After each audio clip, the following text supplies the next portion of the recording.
Yes, happy 2026, everyone. Much love, much love. Why is your New Year's resolution not working for you?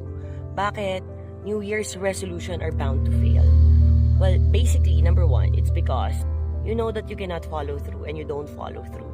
Why? Bakit ang hirap mag-follow through sa mga New Year's resolution natin? Kasi hindi enough, hindi assurance na magsasucceed ka sa mga goals mo dahil dineclare mo to. It will take work.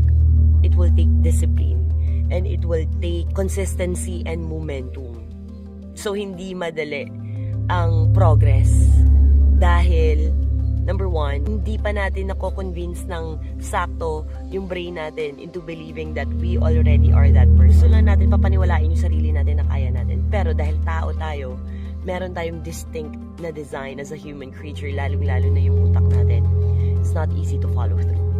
And if you want to be able to, truly follow through, number one is you need to re-identify yourself. Yes, this is according to neuroscience. Identity shifting is one of the most crucial steps when it comes to reaching a certain goal. So as long as you are still identified as fat, you cannot be thin.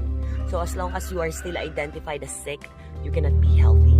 As long as you are identified as shy, you cannot be, confident. As long as you are identified poor, you cannot be abundant or rich. So very basic lang siya kung titingnan mo talaga. But truth here is, it's not easy, unlearning those set of beliefs.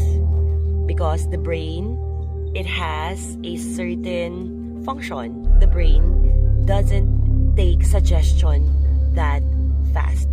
Though there are times of the day na pwede mong i-take advantage kasi yung brain waves natin yan is parang nasa hypnotic goggle.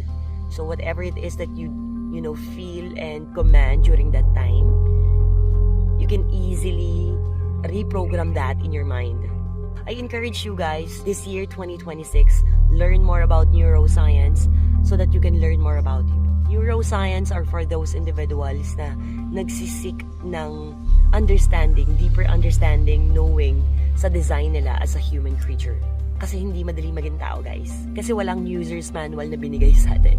And neuroscience is like, for me, technically, a user's manual. That's it for today.